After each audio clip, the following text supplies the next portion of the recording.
But the idea is to converse with you, have a conversation, and obviously just have a feel of what you are as an individual. Like this is the thing.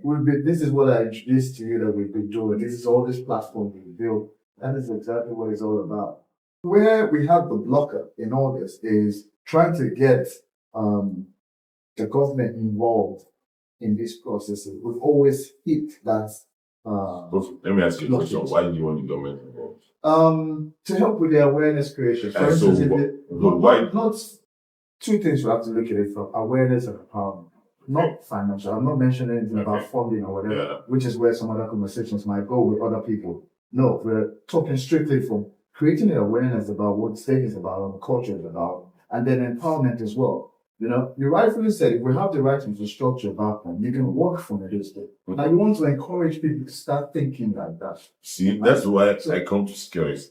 I know for you guys out here, if you feel safe, many of you come on. Yeah, we will, definitely. But we need that encouragement. That's why security means, that's why security and infrastructure. So my two key things, But okay, I hear you.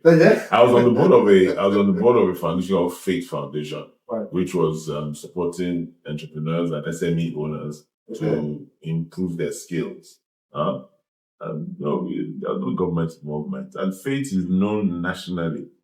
And if you want to get first base level knowledge of how to run a first class company, Faith is where everybody goes. And there's no government involvement.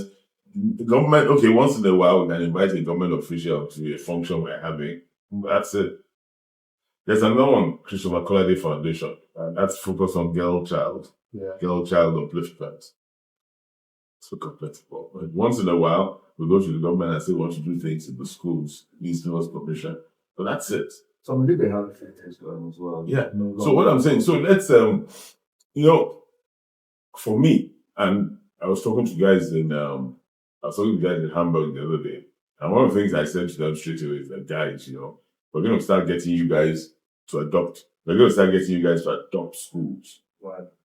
So that you guys out there maybe bunch up, pick a school and adopt the school. Maybe in your village, maybe in your town, maybe you're old, maybe as an old boy, old girl. Yes, but you're getting involved, but you get involved without government. So government releases and relinquishes. It creates the awareness for us. This is what we're asking. So it's one of the things we will do. If by the grace of God we get to governance in Edo State. And next time I come out to talk to diaspora, I'm telling them that, come guys, bunch yourself up before I leave this room. You guys tell me the schools you adopt. Better still, challenge us to say, what have you been doing? So we can showcase those things. Yeah. And then we'll see where there's an energy. Yeah. And a few people will come out and say, we've donated money for security fund, we donated money for electricity, good. So let's translate those things into effective working things. So that's why this adopt a school, I'm really in love with it. I'm truly in love with it. We get a few of you guys, you adopt one school in Ira, Annunciation College. The Ira old boys are doing well. The Annunciation College old boys are doing well. And the one I love the most is Government College in here. There you go. The old boys took up that school, and wow. We do that as a community, even with our primary schools and that from the diaspora. So you help government. So government revenue that should have gone there goes somewhere else. So the revenue can then kind of spread a bit more. So those are the kind of things I understand looking at how to get involved. So adopt a school. We will adopt a short road. Adopt something so that you can, help your people and help government or governance, But I know what you guys want in turn is a responsible government. A government that will show that they're responsible, that they will do their best, and they will work well for the benefit of the people of the state. Okay, in turn, I know that's what most of you want, and so that's what we are promising. Let me go to politics a bit. That's what we're promising, and that's what it is, And I know that every responsible government attracts even more responsible private sector operators. So I want to see you coming back, maybe you have a 4-week holiday here. You donate 2 weeks of those 4 weeks to us in the Edo State.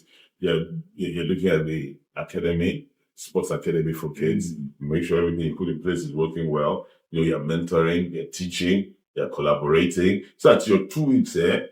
dedicated 2 weeks, you leave us as a much better state than when you came. And then your next holiday, you come again at Christmas and we'll take 5 days out of your time. That's how we want to say. I know the lowest hanging fruit, and I tell it that you come home on holiday, there's no way you won't spend £2,000. Yeah. No matter how frugal you are, you spend £2,000. So that £2,000, don't spend it in Lagos, I beg you. Come and spend it in Edo State. So I'm saying that if we have all of these our guys in diaspora, on the average, each of you, each time you come twice or 3 times a year, you spend £2,000 to £3,000. Change the economy. I know as it is, you guys are the ones that spend a lot of money in the state. There's diaspora remittance into Nigeria of over 20 billion. Yeah. About half or more than half of that goes into Edo State. Yeah. There's some that's not even being captured. Yeah. Where if you give me money now, please drop it at all for my brother or my sister. That one will never be captured. And there's a lot of that too.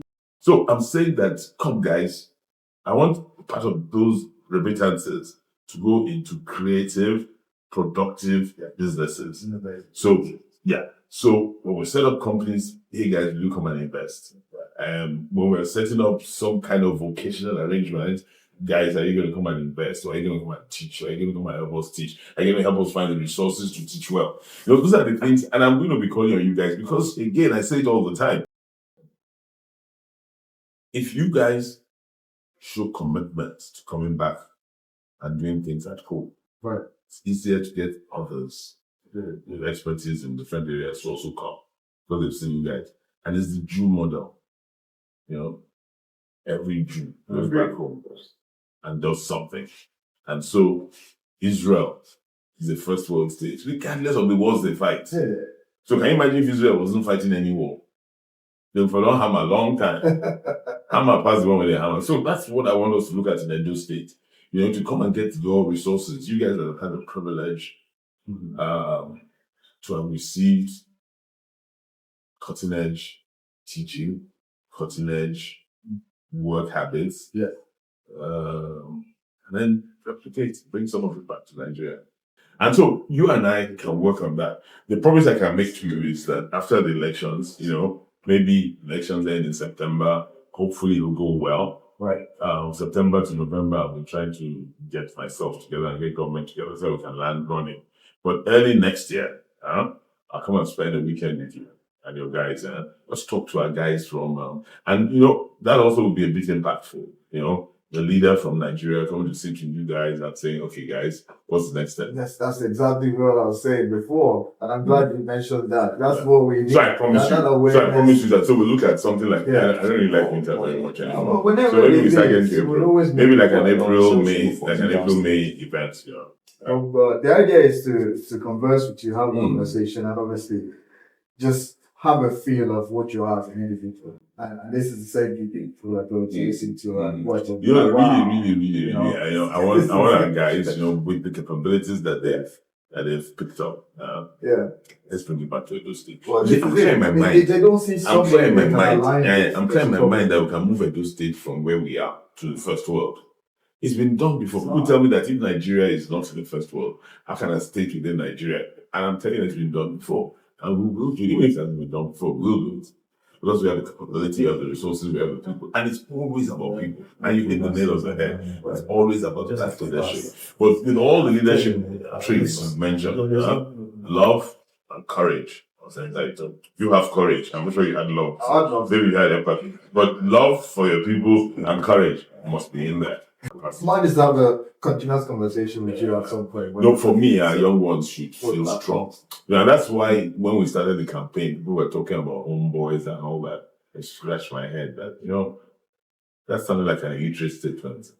Because if you have capability of an Edo citizen outside the state, and that capability can move us to another level, you will then say you won't explore that capability because they're not living. Those kind of interesting statements bother me. But like you said, there should be value training. The more value training we have, the less of those kind of statements that you'll hear. Yeah. So, thank you so much. Thank you very much. Thank you very much. I'm looking forward. Next time I'm in town, then you owe me lunch. You owe me lunch. Definitely. Okay. That's not a problem. I'm sorry for bringing you out all this way. No, but I think it was well worth it for both of us. My pleasure. BBC, and then we will have it okay. Ready? Yeah. Okay.